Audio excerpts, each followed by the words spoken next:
நோண்டிக்கிட்டு தடவிக்கிட்டு அப்படின்னு சொல்லிட்டு சொல்றாங்க. சொன்னது மேபி உண்மையா கூட இருக்கட்டுமே, அவர் சொன்ன விதம் ஒன்று இருக்கு இல்லையா, அது வந்து டீசெண்டா சொல்லியிருந்தாருன்னா மேபி உட்காந்து கேட்டவங்க கூட அக்செப்ட் பண்ணியிருப்பாங்க. அஃபிஷியல்ல ஜாக்லினோட ஓட்டு வந்து ரொம்ப கம்மியா இருக்கு அப்படிங்கிற மாதிரி.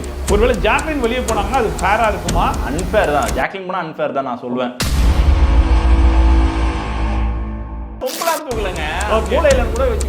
பிரச்சனை கிடையாது. பட் ஜாக்லின் யோசிக்கிற அளவுக்கு சௌந்தர்யா கண்டிப்பா யோசிக்க மாட்டாங்க. அந்த அளவுக்கு டேலண்ட் கிடையாது. நீ அழுது விக்டிம் கார்டு இது பண்ணி அந்த சிம்பத்தி ஓட்டு நீ வாங்குற மாதிரி எனக்கு தோணுது. அந்த பாயிண்ட் நான் உள்ள சொல்ல மறந்துட்டேன், அதனால வெளியே வந்து சொல்றேன். சொல்லி வாயை போடுறத திரும்பி பார்த்தா போய் சோபால குப்பரப்படுத்தி அழுக ஆரம்பிச்சிட்டாங்க. ரவீந்தர் வெளியே இருக்கும் போது ரொம்ப ஓப்பனாவே சொல்லிட்டாப்புல, ஆமாப்பா நான் முத்துமுருகன் சப்போர்ட்டர் தான், என்னை பொறுத்த வரைக்கும் முத்துமுருகன் ஜெயிக்கணும். அண்ட் இப்போ உள்ள போன உடனே அந்த வேலையை தான் ஒரு சிறப்பா பாக்குறாப்புல. பட் இன்டைரக்டா வணக்கம் my dear zone mates, welcome to Shafi zone. நான் உங்க ஷஃபி. அண்ட் இன்னைக்கு எதுக்காக வந்திருக்கோம் அப்படிங்கிறது கண்டிப்பா உங்களுக்கு தெரிஞ்சிருக்கும். 14th வீக் உடைய வீக்லி அனாலிசிஸ் பண்றதுக்காக நம்ம கூட வழக்கம் போல unseen updates, interesting updates and வந்து பிக் பாஸ் உடைய மொத்த அப்டேட்ஸையும் கொடுத்துட்டு இருக்கிற நம்ம விஎஸ்கே நம்ம கூட இருக்காரு. வணக்கம். வணக்கம். எப்படி இருக்கீங்க? நல்லா இருக்கேன். நீங்க எப்படி இருக்கீங்க? நல்லா சூப்பரா இருக்கேன். சூப்பர். கடந்த வாரம் எப்படி போச்சு?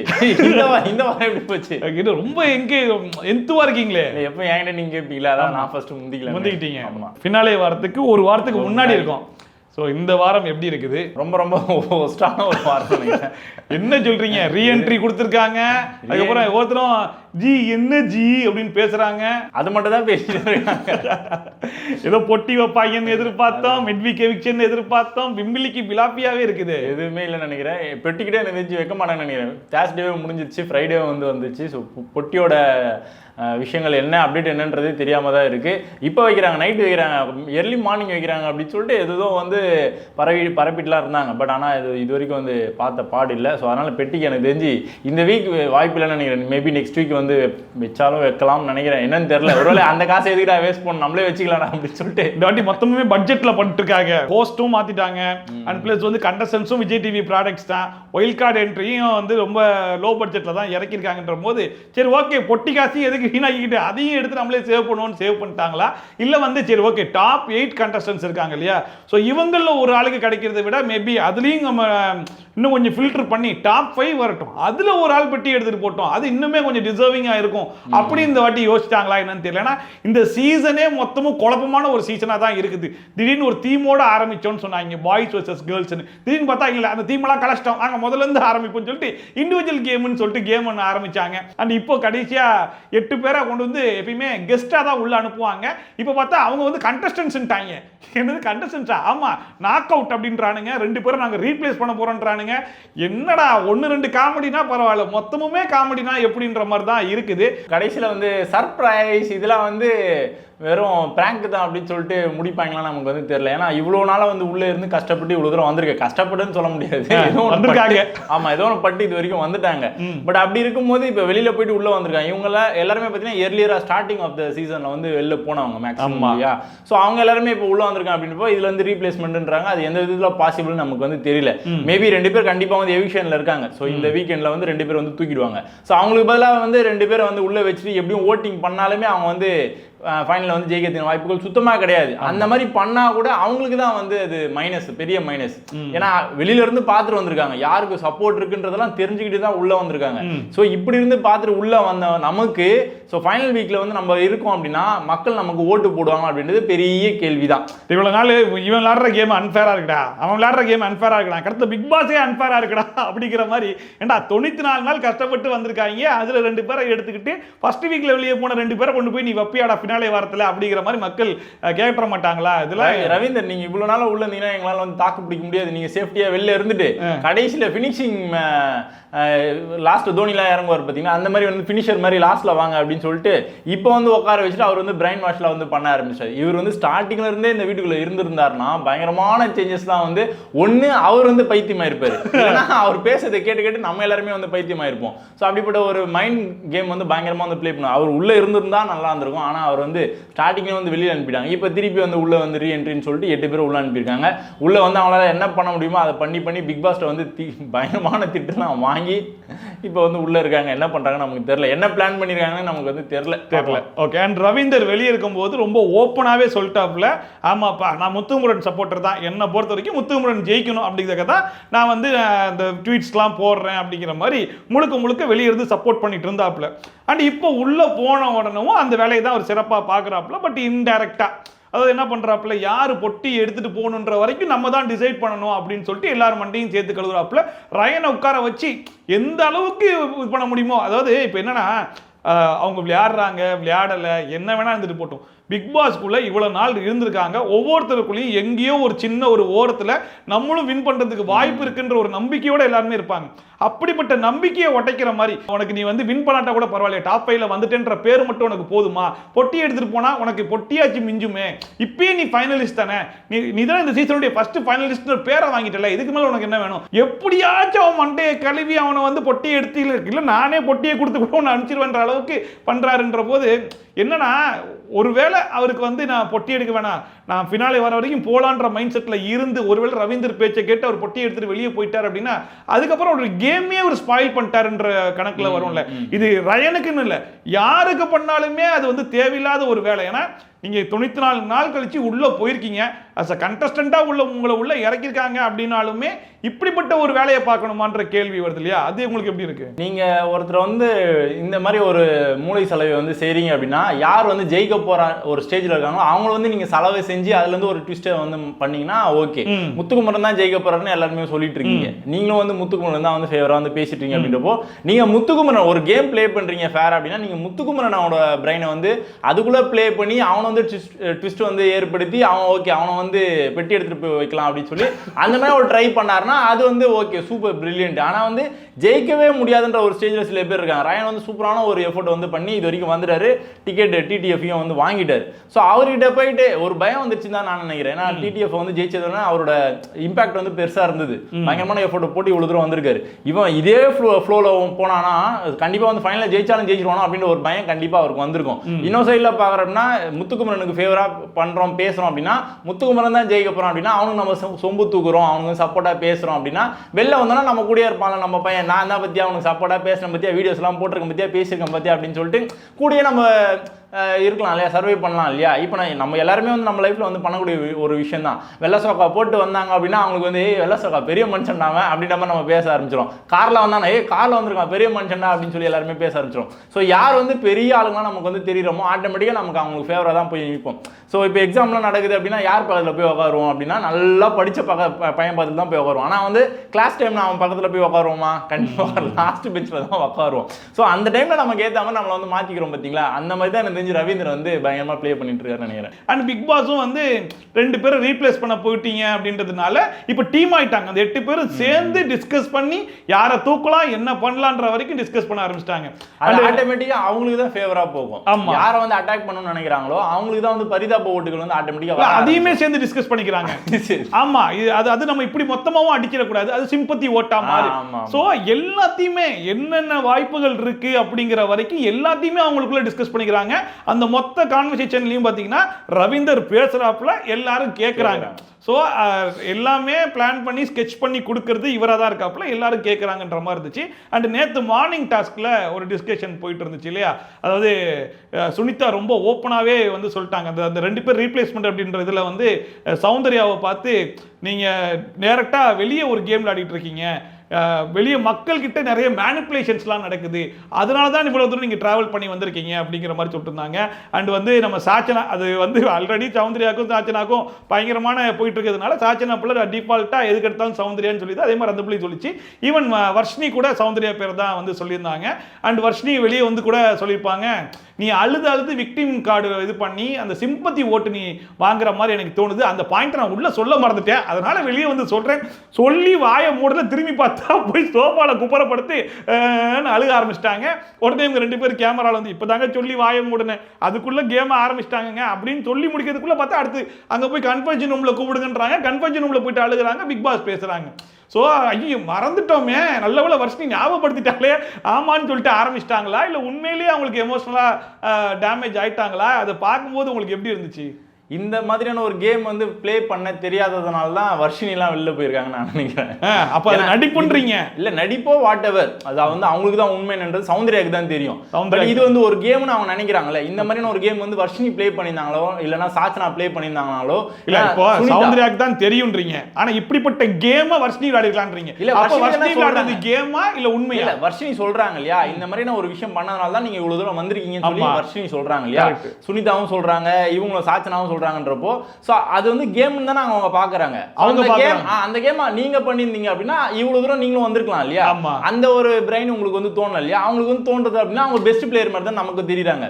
சோ இந்த மாதிரி ஒரு கேம் ப்ளே பண்ணா ஜாக்லினுக்கு வந்து சொல்றாங்க. சோ ஜாக்லின் வந்து இந்த மாதிரி ஒரு விஷயத்தை தான் வந்து பண்றா அப்படின்றப்போ அவங்க நல்லா தானே ப்ளே பண்ணிருக்காங்க. சோ இந்த கேமுக்கு வந்து என்ன தேவையோ அவங்க பண்ணிருக்காங்க. சோ மக்கள் மனசுல இடம் பிடிச்சதுனால இவ்வளவு தூரம் வந்திருக்காங்க.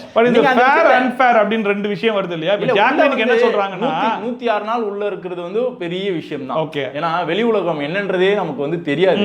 யார் நம்ம எல்லாருமே எதுக்கு உள்ள போறோம்னா நல்லா சம்பாதிக்கணும், இன்னொன்னு வந்து மக்கள் மனசுல வந்து இடம் பிடிக்கணும். சோ மக்கள் வந்து இந்த மாதிரி ஒரு விஷயத்தை வந்து யோசிக்கிறாங்களோ அப்படின்ற ஒரு விஷயத்தை வெளியில இருந்து வந்தவங்க சொல்லும்போது ஆட்டோமேட்டிக்கா நம்ம மைண்ட்ல வந்து என்னென்னமோ ஓட ஆரம்பிச்சிருவோம். என்னடா இது, ஏன்னா ரெகுலரா அட்டாக் பண்ணிட்டே இருக்காங்க சௌந்தர்யா. லாஸ்ட் வீக் கூட பாத்தீங்கன்னா, லாஸ்ட் வீக்கே இந்த வீக்கோட பிகினிங்கான்னு தெரியல, எல்லாருமே வந்து சொல்லியிருந்தாங்க வெளியில இருந்து உள்ள வந்தாங்க இல்லையா. உள்ள வந்தோடனே வந்து எல்லாருமே வந்து பேச ஆரம்பிச்சாங்க அதை பத்தி. இப்ப வந்து கொஞ்சம் டவுனா வந்து ஃபீல் பண்ண ஆரம்பிச்சாங்க. திருப்பி வந்து நேத்து வந்து எல்லாருமே வந்து ஓப்பனா வந்து முன்னாடி வந்து மார்னிங் ஆக்டிவிட்டி கொடுத்தோம்னா திருப்பி வந்து அதே பாயிண்ட் வந்து பேச ஆரம்பிச்சோன்னா அவங்க ஆல்ரெடி மைண்ட்ல ஓடிட்டே இருந்திருக்கும். அந்த என்னன்னா போன வாரம் கொடுத்த அந்த அவங்களே ஓப்பனா அக்செப்ட் பண்ணிக்கிட்டாங்க ஆமா அப்படின்னு சொல்லிட்டு. சோ அதை அவங்க பார்த்துட்டாங்க. சோ வெளியே அப்படி ஒரு விஷயம் போயிட்டு இருக்கு, நீயும் அக்செப்ட் பண்ணிக்கிட்ட. சோ அதை வச்சு தான் நீ அதுவும் சொல்றாங்க. ஃப்ரெண்ட்ஸ் தான் வந்து பண்றாங்க எனக்காக, நான் இல்லன்னா சொல்லலன்னு சொல்லி ஓப்பனா சொல்லிட்டாங்க. சோ அவங்க வந்து நடிக்கல, அவங்க ஓப்பனாவே சொல்லிட்டாங்க ஃப்ரெண்ட்ஸ் தான் பண்றாங்க. இப்போ என்னோட क्वेश्चन என்னன்னா, யாருக்கு பிஆர் இல்லன்றது நமக்கு வந்து தெரியாது. யாருக்கு இருக்காங்கன்னு வந்து அவங்க வாயை திறந்து சொன்னா மட்டும் தான் நமக்கு தெரியும். இப்போ சௌந்தர்யா வந்து இருக்குன்னு சொல்லி ஓப்பனா வந்து ஒத்துக்கிட்டாங்க. அவங்க எந்த இடத்துலயுமே வந்து இல்லன்றத வந்து எங்கேயுமே வந்து சொல்ல. பிஆர் சம்பந்தப்பட்ட டாபிக் போனா கூட அவங்க சைலண்டா தான் இருந்திருப்பாங்க. சோ ஆட்டோமேட்டிக்கா அங்கிருந்தே நமக்கு வந்து தெரிஞ்சிருது.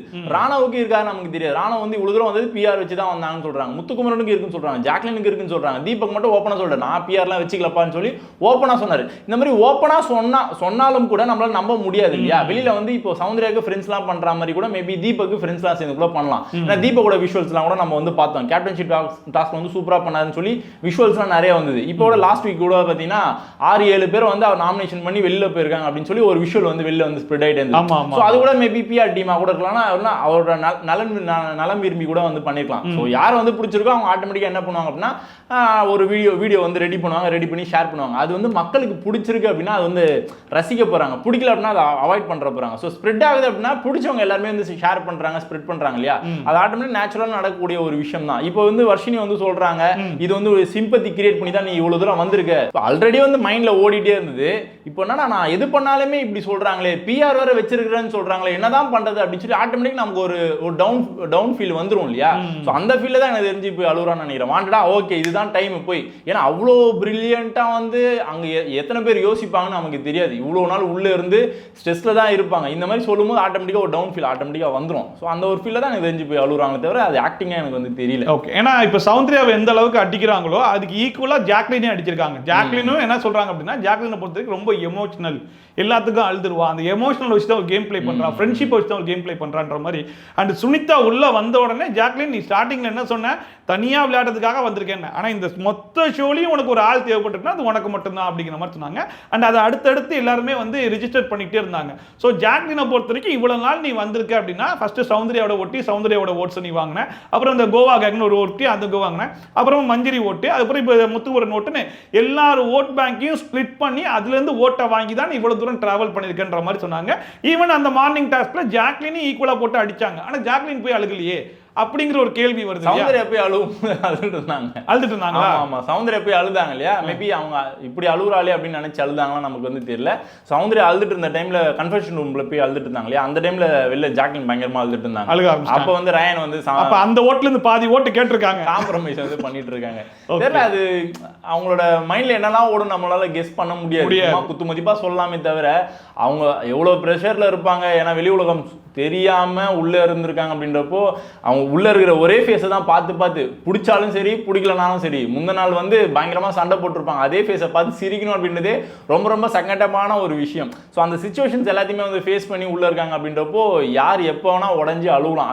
அதுல எந்த அளவுக்கு பிரைனை யூஸ் பண்ணி ப்ளே பண்றாங்கன்றது நம்மளால வந்து கெஸ் பண்ண முடியாது. இப்போ வந்து ஜாக்லின் வந்து ஒரு டைம் ஒருத்தர் வந்து யூஸ் பண்றாங்க அப்படின்றது வந்து சொல்லும்போது அது மேபி வந்து கரெக்டா கூட இருக்கலாம். ஏன்னா வந்து வீக்கெண்ட்ல வந்து சௌந்தர்யாக்கு நிறைய கிளாப்ஸ்லாம் வரதை பார்த்து சௌந்தர்யா கூட வந்து க்ளோஸ் ஆகிறாங்கன்னு நமக்கு வந்து தெரிஞ்சுது.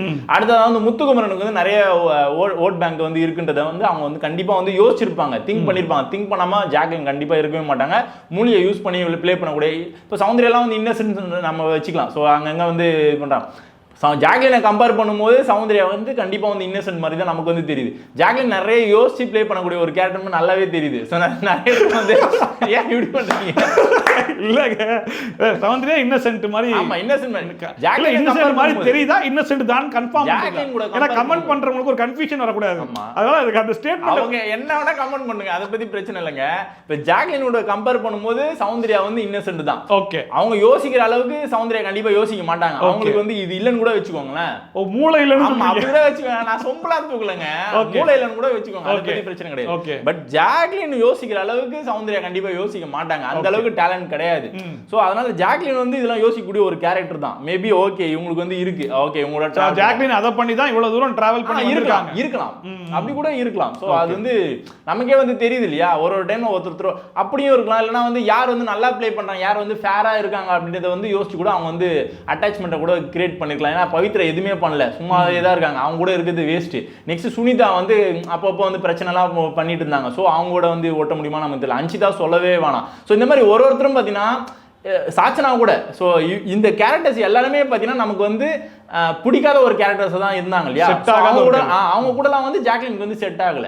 ஸோ இவங்க எல்லாருமே ஒரு நெகட்டிவான ஒரு ஃபீல் தான் நமக்கு வந்து கொடுத்துருக்காங்க. அவங்க கூடலாம் ஜாக்லின் வந்து இல்ல. ஓகே, ஸோ அதனால மேபி அவங்களுக்கும் இப்போ நமக்கு தோண மாதிரி அவங்களுக்கு கூட மேபி தோணிருக்கலாம். ஸோ அதன் காரணமா ஆட்டோமேட்டிக்கா அங்க பாசிட்டிவான விஷயத்துல கூட அவங்க அட்டாச்மெண்ட் வந்து முத்துக்குமரன், மஞ்சரி அவங்க கூட வந்து டிராவல் பண்ணிருக்கலாம். ஸோ ரெண்டு வே இருக்கு, அது எதுன்றது நமக்கு தெரியாது, இருக்கலாம் அப்படி இருக்கலாம். ஓகே, இப்போதைக்கு இருக்கிற 8 பேர்ல பார்க்கும்போது இந்த அருண் பிரசாத், விஷால், பவித்ரா இந்த 3 பேருடைய நிலைமை என்ன அப்படிங்கிறது இன்னும் தெரியவில்லை. ஏன்னா இவங்க 3 பேரும் பெருசா என்ன இம்பாக்ட கிரியேட் பண்ணாங்கன்னு. அருண் பிரசாத், பவித்ரா அண்ட் விஷால். இப்போ ரீசன் அருண்லாம் ஓகே தாங்க. அருண் இப்போ ரீசன்ட் டைம்ல பாருங்க, இப்போ ஒரு 2-3 வீக்ஸ் எடுத்துக்கிட்டீங்கன்னா நம்ம ரீசெண்டா தானே எடுத்து பார்த்தாகணும். ஏன்னா மஞ்சரிலாம் ஒரு இம்பாக்ட் கிரியேட் பண்ண, ஒரு கடைசி வரைக்கும் இம்பாக்ட் கிரியேட் பண்ண ஒரு பிளேயர். பட் ஆனாலும் வெளியே போனாங்க. ராணவ் பாசிட்டிவோ நெகட்டிவோ ஏதோ ஒன்று பண்ணிக்கிட்டே இருந்தாப்புல, ஏதோ ஒன்று பண்றாப்புல, அந்த மனுஷன் வெளியே போனாப்புல. பட் லாஸ்ட் ஒரு 3 வீக்ஸ் எடுத்து பார்த்தோம் அப்படின்னா பெருசா இவங்க 3 பேர் என்ன பண்ணாங்கன்னு கேட்டா ஒண்ணுமே இல்லையே பேசுறதுக்கு. சுத்தி தர்ஷிகா மேட்ரையும் அன்ஷிதா மேட்ரையும் தான் விஷாலுக்கு பேச வேண்டியதா இருக்கு. அதை தாண்டி விஷால்னா ஒன்றும் இல்லை. அருண் பிரசாத்தை பொறுத்தவரைக்கும் கிடைச்ச அந்த லேபர் டாஸ்க்ல போட்ட சண்டை, அதுக்கப்புறம் அருண் பிரசாத்னா ஒன்றும் இல்லை. பவித்ராக்கு அது கூட இல்லை. ஃபர்ஸ்ட் வீக்ல வந்து பாய்ஸ் டீமுக்கு போவேன்னு சொல்லி ஒரு அழுதாங்க பார்த்தீங்களா, அங்கே ஆரம்பிச்சது. இப்போ கடைசி வரைக்கும் அழுதுகிட்டு இருக்காங்க. ஸோ முழுக்க அழுதுட்டு மட்டுமே இருந்தாங்களோ அப்படிங்கிற மாதிரி இருக்கு. ஸோ இந்த 3 பேருடைய நிலைமை என்ன? இந்த 3 பேர்ல யாராச்சும் ஒரு ஆள் மேபி பொட்டி வச்சு எடுத்துட்டு போனாங்கன்னா அது ஃபேரா இருக்குமா? பவித்ரா இல்லைனா வந்து விஷால் யாராச்சும் தூக்கிட்டு போனா ஓகே தான். ஓகே தான் உங்களுக்கு? ஆமா. இந்த 3 பேர் பாய் தருவாங்களா உங்களுக்கு? 3 பேரும் தூக்கிட்டு போனாலும் ஓகே தான். ஓகே தான். ஆமா, ஒரு பொட்டியை 3 பேர் தூக்கிட்டு போனாலும் ஓகே தான். யாரா ஒருத்தர் தான் ஸ்ப்ளிட் பண்ணி ஃபர்ஸ்ட் பெட்டி வைக்கிறாங்களே தெரியல. அது ட்விஸ்ட் வச்சிருக்காங்க நமக்கு வந்து தெரியல. சப்போஸ் வச்சானா இந்த 3 பேர்ல யார் எடுத்தாலும் ஓகே தான். ஓகே, டாப் 5 யார் இருந்தா உங்களுக்கு? டாப் 5ல ஆல்ரெடி ஒருத்தர் ரயன் இருக்காப்ல. சோ மீதி இருக்கிற 4 பேர் யார் வந்தா முத்துக்குமரன், தீபக் கண்டிப்பா வந்து விஷால் வாய்ப்பு இல்ல தூக்கிடுங்க. இப்போ 8 பேர் இருக்காங்க இல்லையா, விஷால வந்து கழிச்சிருங்க. ஓகே, நெக்ஸ்ட் வந்து பவித்ராவையும் கழிச்சிட்டேன். அடுத்ததா வந்து அருண் ஜாக்லின் 2 பேருமே எனக்கு ஈக்குவலா தான் தெரியுறாங்க. ஈக்குவலா இருக்காங்க. ஆமா, 4 பேர், இன்னும் 4 பேர் இருக்காங்களா? ஆமா, அதான் நீங்க சொல்லிட்டீங்க, முத்துக்குமரன், தீபக் சொல்லிட்டீங்க. அப்ப சௌந்தர்யா, ஜாக்லின். 2 பாய்ஸ் 2 கேர்ள்ஸ் அப்படின்ற பட்சத்துல முத்துக்குமரன், தீபக் அண்ட் சௌந்தர்யா. அருணை சேர்த்துக்கலாம், சௌந்தர்யாவை கழிச்சிடலாம். ஆமா, அருணை சேர்த்துக்கலாம். 2 பேர் கம்பேர் அருண் வந்து நிறைய பண்ணிருக்காரு கண்டிப்பா. அதனால சௌந்தர்யாவை கம்பேர் பண்ணும்போது அருண் வந்து பெஸ்ட் தான். ஓகே, சோ அடுத்து ஒரு 3 எவிக்ஷன் இருந்தா இவங்க 3 பேர் வெளியே போறதுக்கு அதிகமான வாய்ப்பு இருக்கலாம்னு சொல்றீங்க. அண்ட் இந்த வீக் வந்து ஜாக்லினுடைய ஓட்டே குறைஞ்சிருச்சு. கிட்டத்தட்ட பார்க்கும்போது முத்துமுரன் அண்ட் சௌந்தர்யா இவங்க 2 பேரோட ஓட்டு வந்து கொஞ்சம் அதிகமா இருக்கு. மீதி அஞ்சு பேருடைய ஓட்டுமே ரொம்ப கம்மியா இருக்குது. யாருன்னா விஷால், அருண், பவித்ரா, அதுக்கப்புறம் ஜாக்லின் அண்ட் தீபக் 5 பேரோட ஓட்டுமே மிஞ்சி போனா ஒரு 10,000 ஓட்டு டிஃபரன்ஸ்ல தான் மொத்த பேருமே இருக்காங்க. அதுல ஜாக்லின் இந்த வாரம் எவிக்ட் ஆகிறதுக்கு அதிகமான சான்சஸ் இருக்குன்ற மாதிரி சொல்றாங்க. ஏன்னா அபிஷியல்ல ஜாக்லினோட ஓட்டு வந்து ரொம்ப கம்மியா இருக்கு அப்படிங்கிற மாதிரி. ஒருவேளை ஜாக்லின் வெளியே போனாங்கன்னா அது ஃபேரா இருக்குமா? ஜாக்லின் அண்ட் பவித்ரா இந்த வாரம் வெளியே போறதுக்கு சான்சஸ் இருக்குன்ற மாதிரி சொல்றாங்க. உங்களுடைய பார்வையில் உங்களுக்கு ஃபோன் கால் வந்த வரைக்கும் விஷால் பவித்ரா போனாதான் அது ஃபேர். ஓகே, ஜாக்லின் போனா அது வந்து அன்ஃபேர் தான். வரல ஃபோன் கால் வந்துச்சா? ஏன்னா போனாடி ஃபோன் கால் வந்துச்சுன்னு ஒன்று சொன்னீங்களா? ஏதாவது ஃபோன் கால் ராங் காலா வந்திருக்கேன் என்னப்பா அப்படின்னு சொல்லி கேட்டாங்க. இந்த வாட்டி ஃபோன் கால் என்ன சொன்னேன், நடுவுலயே பார்த்தீங்கன்னா ஒரு டைம் வந்து சொல்லியிருந்தேன், அந்த ஃபோன் கால் பண்ணி இன்ஃபர்மேஷன் கொடுக்குறதே நீங்க தான் சொன்னேன். அப்போ அந்த ராங் இன்ஃபர்மேஷன் கொடுத்ததே நீங்க தான். நான் தானா? ஓகே, ஸோ இந்த வாரம் போறதுக்கு வாய்ப்பு இருக்குன்னா யார் 2 பேர்? இல்ல எனக்கு தெரிஞ்சு அன்ஃபேர் தான். ஜாக்லின் போனா அன்ஃபேர் தான் நான் சொல்லுவேன். யார் போனா கரெக்டா இருக்கும்? யார் 2 பேர்? விஷால் பவித்ரா தான். விஷால் பவித்ரா இந்த வாரம் எவிக்ட் ஆனா கரெக்டா இருக்கும் அப்படிங்கிற மாதிரி சொல்றீங்க. ஸோ அந்த வீக்கெண்ட் எபிசோட்ல என்ன டிஸ்கஸ் பண்ண போறாங்க அப்படிங்கறதும் தெரியல. பேசுறதுக்கு உள்ள வந்து அர்ணவ் ஜால்ரா அப்படின்னு சொல்லிட்டு ஒரு பிரச்சனை ஒண்ணு போச்சு. ஜெஃப்ரியை பத்தி பேசின வார்த்தைகள் நோண்டிக்கிட்டு தடவிக்கிட்டு அப்படின்னு சொல்லிட்டு சொல்றாங்க. சொன்னது மேபி உண்மையா கூட இருக்கட்டுமே, அவர் சொன்ன விதம்னு ஒண்ணு இருக்கு இல்லையா, அது வந்து டீசெண்டா சொல்லியிருந்தாருன்னா மேபி உட்கார்ந்து கேட்டவங்க கூட அக்செப்ட் பண்ணிருப்பாங்க. ஆமா, சோ அது வந்து கொஞ்சம் ஏன்னா வெளியில பிஹேவியர் பாக்குறதுக்கு எனக்கு சரியா பிடிக்கல அப்படிங்கிற மாதிரி அதை டீசென்டான வேர்ட்ஸ்ல போட்டு பேசியிருக்கலாம் அப்படின்றது தான் நம்ம சொல்ல வர்றது. ஏன்னா ஒவ்வொருத்தரோட பார்வையில ஒவ்வொருத்தருக்கும் ஒரு மாதிரி இருக்கலாம். அது நம்ம கூட வீடியோஸ்ல கூட போட்டிருந்தோம். அதுல கூட ஜெஃப்ரியை பத்தி கமெண்ட்ஸ்ல வந்து போட்டிருந்தாங்க. சோ இப்போ அர்ணவ் எந்த மாதிரி சொன்னாரோ அதே மாதிரி தான் நிறைய பேர் கமெண்ட்ஸ்லயே போட்டிருந்தாங்க. சோ மக்களோட மைண்ட்லயே அந்த மாதிரியான ஒரு தாட் தான் இருக்கு இல்லையா, அந்த ஒரு தாட் தான் அங்க வந்து அவர் வந்து போய் பதிவு பண்ணிருக்காரு. பட் உள்ள இருக்கிறவங்களுக்கு தெரியாது ஜெஃப்ரியை பத்தி எப்படி யோசிக்கிறாங்க வெளியிலன்றது உள்ள இருக்க மக்களுக்கு தெரியாது. சோ ஜெஃப்ரியை பத்தி இப்படி சொன்னா ஜெஃப்ரி ஆல்ரெடி எல்லாருக்குமே பெட்டு வேறையா. சோ இந்த மாதிரி ஜெஃப்ரியை பத்தி சொன்னா எல்லாருக்குமே ஆட்டோமேட்டிக்கா கொஞ்சம் கோவம் வர ஆரம்பிக்கும். அதுவும் இந்த மாதிரியான ஒரு பிஹேவியர்ல சொல்லும்போது ஆட்டோமேட்டிக்கா எல்லாருக்குமே ட்ரிகர் ஆகும். சோ அர்ணவ் அந்த மாதிரி சொல்லாம கொஞ்சம் டீசெண்டா கூட சொல்லி ஆல்ரெடி அர்ணவ்னாலே இப்படிதான் அப்படிதான் எல்லாரோட மைண்ட் செட்லயும் பதிவு ஆகிருக்கு. சோ அப்படி இருக்கிற ஒருத்தர் இந்த மாதிரி ஒரு விஷயத்த சொல்லும் போது இன்னும் அதிகமான கோவங்கள் வரும். அது வந்து காமிச்சிட்டாங்க. அண்ட் ஏதோ விரல விட்டு ஆட்டுறதுக்காக வந்திருக்கேன்னாப்புல கடைசி வரைக்கும் அந்த விரலையும் ஆட்டல, கண்ணுக்குடியும் விடல, எதுவும் பண்ணாம சும்மா தான் சுத்திக்கிட்டு இருக்க மாதிரி. இப்பெல்லாம் வாய்ப்பு கிடைக்குது அந்த ஜால்ரான்ற வார்த்தையை மட்டும் போட்டுறாப்புல. அந்த ஜால்ரா கூட தப்பா சொல்லிட்டாப்புல. தீபக்கிட்ட தீபக் நான் சொன்னேன் இல்ல மாத்தி சொல்றேன் அப்படின்ற மாதிரி சொல்லிட்டு இருந்தாப்புல. சோ மனுஷனுக்கு இப்ப அது என்ன சொல்றது, அவருக்கு கோவங்கள் நிறைய இருக்கு. ஆனா அது எப்படி வெளிப்படுத்தணும், எந்த மாதிரியான வார்த்தைகள் யூஸ் பண்ணணும், இந்த சபை மரியாதைனா என்னது, சபை நாகரிகம்னா என்னன்னு தெரியாம. ஆனா அவர் வந்து ஷர்ட்லெஸ் கை, சத்திய சட்டப்படாம சுத்துறது நாகரிகம் அப்படின்றாப்புல. பேச்சில உனக்கு நாகரிகம் இல்லை, நீ அவனை பத்தி பேசுறியான்ற மாதிரி எல்லாம் காமெடி பண்ணிட்டு இருக்காப்புல. அண்ட் அர்ணவ் வழக்கம் போல இந்த வீக்கெண்ட் எபிசோட்ல ரோஸ்ட் வாங்குறதுக்கான அதிகமான வாய்ப்புகள் இருக்கு. அண்ட் அப்படியே இன்னொரு பக்கம் பார்த்தா ரோஸ்ட் ஆல்ரெடி வாங்கிட்டாங்க. யாரு? நம்ம ரவீந்தர், அதுக்கப்புறமா நேத்து ஒரு 5 பேர் சாச்சனா, வர்ஷினி, ரியா, தர்ஷா குப்தா, இவங்க எல்லாருமே ரோஸ்ட் வாங்கிட்டாங்க. வெளி உலகத்தை விஷயத்தை சொல்லாதீங்கன்னு சொல்லி. சாச்சனா தான் ஹைலைட். ஆமா, ட்ரை பண்றோம் அப்படினா try is a joke Sachana. And Sachana இந்த வீட்டுக்குள்ள இருக்கிற வரைக்கும் வன்ம குடோனா சுத்திட்டு இருந்துச்சு. திரும்ப ரீஎன்ட்ரி கொடுத்ததுக்கு அப்புறமா அதே வன்ம குடோனா தான் இருக்குதோ அப்படிங்கிற மாதிரி இருக்குன்னா அந்த பிள்ளையோட பேச்சில எல்லாமே அப்படிதான் இருக்கு. இன்னொன்னு, அதாவது என்ன சொல்றது, நம்ம 8 பேரை ஏன் அமைச்சிருக்காங்க அப்படின்னா இங்க இருக்கிற 8 பேர் ஒர்த்து கிடையாது. நீங்க போனாதான் வந்து டாப் 5 ஒர்த்தான ஆட்கள்ன்றத நம்மள அமைச்சிருக்காங்க அப்படிங்கிற மாதிரி பேசிட்டு இருக்கு. அதை பார்க்கும்போது ஏமா பேசலாம், அதுக்குன்னு இப்படியா அப்படிங்கிற மாதிரி. அதாவது ஒரு இரிட்டேட்டிங் கேரக்டர் சில டைம் வெளியே போயிட்டு ரீஎன்ட்ரி கொடுத்ததுக்கு அப்புறம் கொஞ்சம் வாயை அடக்குவாங்க, இல்ல சில சேஞ்சஸ் பண்றதுக்கு ட்ரை பண்ணுவாங்க இல்லையா. இங்கேருந்து வெளியே போகும்போது நம்ம அர்ணவ் ஆகட்டும், தர்ஷா குப்தா ஆகட்டும், சாச்சனாவாகட்டும் வன்ம குடோனா வெளியே போனாங்க. மறுபடியும் உள்ள வரும்போது அதே மாதிரியே உள்ள வந்திருக்காங்களோ அப்படிங்கிற மாதிரி தான் தெரிஞ்சிச்சு. ஸோ அவங்களுடைய இருக்கும் இல்லையா மிச்சம் மீதி கொஞ்சம் நல்ல பேர் அதையும் குழி தோண்டி புதைச்சி விட்டு போறதுக்காக தான் வந்திருக்காங்கன்ற மாதிரி தான் எனக்கு தோணுது. ஸோ ரீஎன்ட்ரி கொடுத்தவங்களுக்கு தான் ரோஸ்ட் அதிகமா இருக்குமோன்ற மாதிரி தான் இருக்கு வீக்கெண்ட் எபிசோட்ல. மேபி அதை வந்து பெருசா எடுத்துக்க மாட்டேன். ஏன்னா வீக்கெண்ட் எப்படி இருக்குன்னு நமக்கு தெரியல. மேபி சாட்டர்டே நமக்கு மேபி தெரியலாம். அதாவது இந்த ரீப்ளேஸ்மெண்ட் சொன்னாங்க இல்லையா, அது வந்து உண்மையான ரீப்ளேஸ்மெண்ட்டா இருக்கான்றது நமக்கு வந்து தெரியல. அது உண்மையா இருக்கிற ஒரு பட்சத்தில் கண்டிப்பா வந்து அதை பேஸ் பண்ணி வந்து ஏதாச்சும் ரோஸ்ட் வந்து கொடுக்கலாம். இல்லை அப்படின்னா அது ஃபுல்லா நெகட்டிவா இருக்கு, அது வந்து சும்மா வந்து கிளப்பிட்ட ஒரு விஷயம், அது ரீப்ளேஸ்மெண்ட்லாம் எதுவும் இல்லை அப்படின்னாங்கன்னா அந்த 8 பேரை பத்தி பேசுறதே வந்து யூஸ்லெஸ் தான் இல்லையா. ஸோ உள்ள இருக்கக்கூடிய பிளேஸ் 8 பேரை பத்தி தான் அவங்க பேசி ஆகணும். ஸோ அது வந்து எப்படி என்ன பிளான் பண்ணிருக்காங்கன்னு தெரியல. அண்ட் 2 வீக்ஸ் வேற இருக்க போறாங்கன்ற மாதிரி சொல்லியிருந்தாங்க. மேபி நெக்ஸ்ட் வீக் இருக்க போறாங்க. ஸோ இதுல எதெல்லாம் நம்புறது எது நம்ப வேணான்றதே ஒரு குழப்பமா தான் இருக்குது. அது பிக் பாஸ் டீம் தான் முடிவு பண்ணுவாங்கன்னு நினைக்கிறேன். ட்விஸ்ட் அப்படின்னா கூட கெஸ் பண்ணலாம். பிக் பாஸே எது அவங்க தான் ட்விஸ்டே வச்சிருக்காங்க. அந்த ட்விஸ்ட் வந்து ஆன்சர் எப்படி கொடுக்குறதுனே தெரியாம அவங்களே கன்ஃபியூஷன் இருப்பாங்க நினைக்கிறேன். ஏன்னா மிட் வீக் எவிக்ஷன் இருக்குன்னு வர்ஷினியை வச்சு சீக்கிரம் டாஸ்க்னு சொல்லிட்டாங்க. மிட் வீக் தாண்டி வீக்கெண்ட் எபிசோடு வரைக்கும் வந்தாச்சு. டேய் எங்கடா மிட் வீக் எவிக்ஷன் அப்படிங்கிற மாதிரி தானே இருக்குது. ஸோ ஒன்று பண்ணுறதுக்கு முன்னாடி யோசிக்கணும், இல்லை யோசிச்சுட்டு பண்ணணும்பாங்க. ரெண்டு இல்லாமல் தான் இந்த சீசன் ஓடுதோ, அவங்களுக்கே போகிற போக்கில் என்னன்றதை பார்த்துக்கலான்ற மாதிரி தான் ஓட்டிக்கிட்டு இருக்காங்கன்னு நினைக்கிறேன். ஸோ என்ன நடக்க போகுது எது நடக்க போகுதுன்றதை பொறுத்திருந்து பார்ப்போம். ஸோ 14th வீக்கு இவ்வளோ சுவாரஸ்யமான ஒரு டிஸ்கஷன் இந்த வாரம் முழுக்க அவ்வளோ சுவாரஸ்யமாக போயிருக்கு அந்த அளவுக்கு. ஸோ இன்னும் ஒரு வாரம் தான் இருக்குது. நம்ம எப்படி ஆரம்பித்தோம் எப்படி முடியுதுன்னு தெரியல, அவ்வளோ ஃபாஸ்ட்டாக ஓடிடுச்சு. ஸோ மீதி இருக்கிற ஒரு வாரத்தில் யார் டைட்டில் வின் பண்ண போறா அப்படிங்கிறத பொறுத்திருந்து பார்ப்போம். உங்களை பொறுத்தவரைக்கும் யார் டைட்டில் வின் பண்ண வாய்ப்பு இருக்கு? யார் வின் பண்ணாலும் ஓகே தாங்க. ஏன்னா இவர் தான் பெஸ்ட்னு என்னால சொல்ல முடியல. வந்து மூளையை யூஸ் பண்ணி ஒருத்தர் நல்லா ப்ளே பண்ணியிருக்காரு. யாரு? முத்துக்குமரன். ஒருத்தர் வந்து டாஸ்க் அப்படினாலே சூப்பரா ப்ளே பண்ணியிருக்காரு. அது யாரு? ரயான் பண்ணியிருக்காரு. இது எல்லாம் கலந்த கலவையா சூப்பரா ப்ளே பண்ணது தீபக். ஓகே. எல்லாருக்கும் பார்த்தீங்கன்னா ஒரு கேட்டகரியில வந்து நல்லா ப்ளே பண்ணியிருக்காங்க. ஸோ அதனால எல்லாருமே ஈக்குவலா தான் தெரியுறாங்க. ஸோ ஓட்டை யாருக்கும் நீங்க போட விருப்பப்படல, எல்லாரும் காமனா விட்டுறீங்க. யார் ஜெயிச்சாலும் எனக்கு ஓகே அப்படிங்கிற மாதிரி. அதனால முடிஞ்சதுன்னா மக்கள்கிட்ட மட்டும் ரொம்ப பிரியாத மனசு. பிரியா யாரு? பிரியான்னு ஒரு கண்டஸ்டன்ட் இல்லீங்க. இதுங்க அது என்னது? இதான் பிரியா மனசு. ஓ பிரியா மனசா? Okay okay. அதனால வந்து மக்கள்கிட்ட மட்டும் ஒரு நன்றி வணக்கத்தை சொல்லிட்டு ஓகே. அப்புறம் உங்ககிட்ட இருந்து அப்புறம் நம்ம அரிகிட்ட இருந்து, அரிதான் வந்து நான் வரும்போது பார்த்தீங்கன்னா எந்திரிக்க முடியாம இருந்தாரு. இப்போ இன்னும் எந்திரிக்க முடியாம மாறிட்டாரு. பரவாயில்ல. அடுத்த ரவீந்திரா ரவீந்திர டான்ஸ் பாத்தீங்களா? நல்லா இருந்துச்சு, அருமையா இருந்தது. அந்த டான்ஸை பார்த்தா நம்ம அரிக்கு வந்து ஒரு வைப் வந்துச்சு. எந்திரிச்சு தொப்பையெல்லாம் ஆடிட்டு இருந்தாரு. ரவீந்திரோட அந்த டான்ஸ் உண்மையிலேயே செம்ம சூப்பரா இருந்துச்சு. கண்டிப்பா அதை பத்தி பேசுவார் வீக்கெண்ட்ல. கண்டிப்பா எஃபோர்ட் நம்ம பாராட்டியா. 242 கிலோ தூக்கிட்டு ஆடுறது, அது வேற ஒரு டாஸ்கே வச்சிருந்தாரு அவரு. என்னோட வெயிட் எவ்வளவுன்னு சொல்லுங்க அப்படின்னு சொல்லி கேட்பாரு. ஹவுஸ் மேட்ச்லாம் வந்து கெஸ்ஸிங் வந்து பண்ணுவாங்க. 3 சான்சஸ் சொல்லுவாரு. எல்லாம் ஆர்வமா சொல்ல ஆரம்பிச்சிருவாங்க. என்ன இவ்வளவு ஆர்வமா சொல்றாங்க, ஐபோன் வாங்கி கொடுக்குறேன்னு சொல்லுவாரு. ஐயோ எவ்வளவு ஆர்வமா சொல்றேன், சரி 2 சான்ஸ் தான் அப்படின்னு சொல்லி டக்குன்னு கம்மி பண்ணுவாரு.